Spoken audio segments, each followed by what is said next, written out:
Today, I wanted to talk to you guys about my 1 week impressions after maining, daily driving, whatever terminology you want to use with the iPhone 12 Pro Max. I have been using this phone as my only phone for the last week since I got it last Friday on release day on November 13th. Now, I went and picked this up from the Apple Store, and I've got some thoughts about it that I want to share with you guys. This is actually going to be a two-part video. So in this first video, we're going to talk about all the things that I like about the device.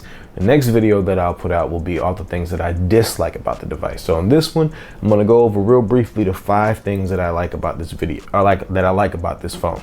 So let's go ahead and get into the video. Let's get started. The first thing about this phone that I really enjoy is the build. Now, I know I just said I got a case on the phone, but here's the thing.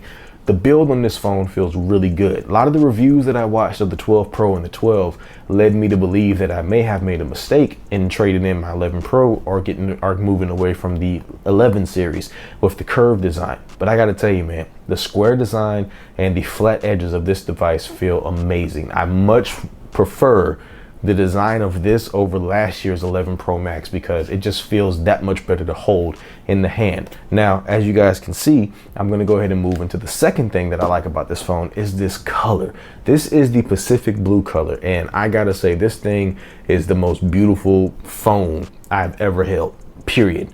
I've held a lot of phones. I've played with a lot of phones. I've had Huawei phones with twilight backs. I've had Galaxy phones with, you know, the blue, gold, whatever designs. But I gotta say, this is the most premium, beautiful feeling device I've ever held in my hand. It low-key feels like you're holding a piece of jewelry. It's such a nice feel in the hands. And the color, I mean, if you guys don't know the theme of my office, which maybe I'll drop a studio or office tour one day if you guys are interested. Drop a comment down below right now.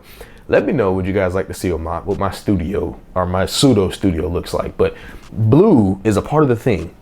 And this right here is one of the best colors that I've ever seen on a phone. So that's the second thing that I really enjoy about this phone. Third thing, now this one's kind of a hot topic, but no, the iPhone did not come with 120 hertz. Do I care? Not really. Because here's the thing.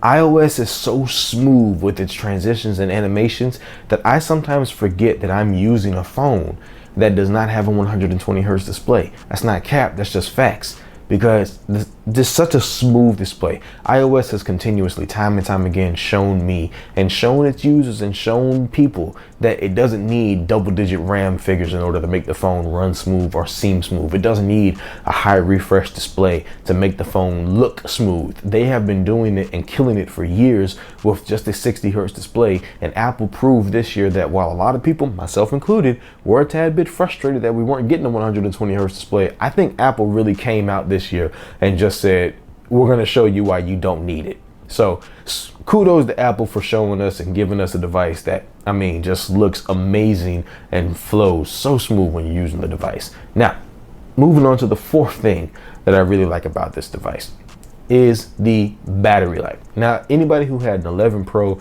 or an 11 Pro Max last year knows the battery life on those devices was a freaking 1.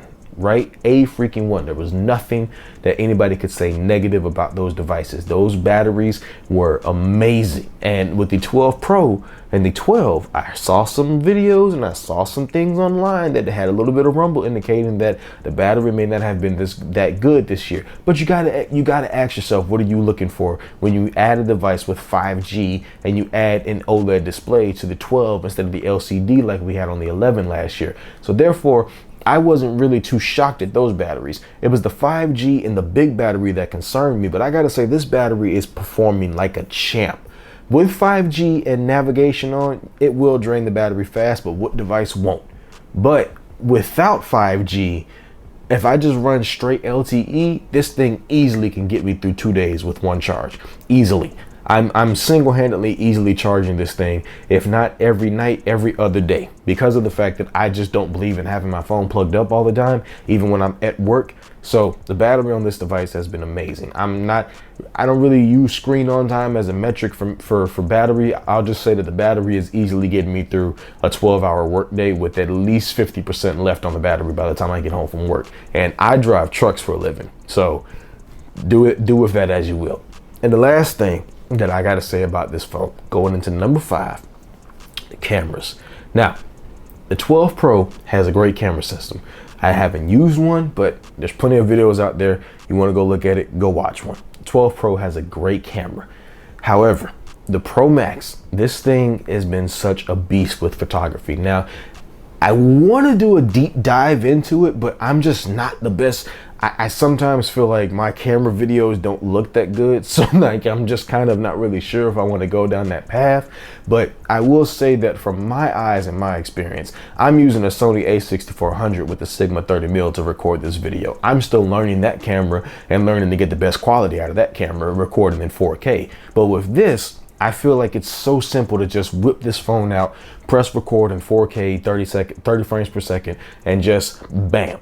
I feel like the content, the pictures, the video, the Pixel may have the iPhone beat when it comes to still photography, but when you want the best of everything, still photography and video, night mode photography, this thing is a winner. So those are just my 5 things, and that's a real brief, quick list. I can go into so many other things: the screen, the overall just charging, how fast it charges, wireless charging, things like that. I can just app compatibility. There's so many things I can go into when it comes to how much I enjoy using this phone, but I'll just leave it at that, and I'll cap it at that.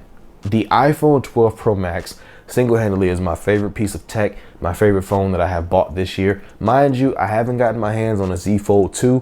It might be a Christmas gift if I can persuade the missus, but the iPhone 12 Pro Max is my favorite phone so far, the best phone that I've used this year so far. And I know iOS might be boring, and we'll talk about that in the dislikes video, but for now, those are my things that I love about the iPhone 12 Pro Max. Let me know down below in the comments if you picked one up. What color did you get? Do you like your iPhone 12 Pro Max? How is it working out for you? And let's just have a dialogue down in the comments. So if you're new here, after watching this video, make sure you hit the like button, share the video with your friends and family, subscribe as well, and I will catch you guys on the next video. Thanks for watching.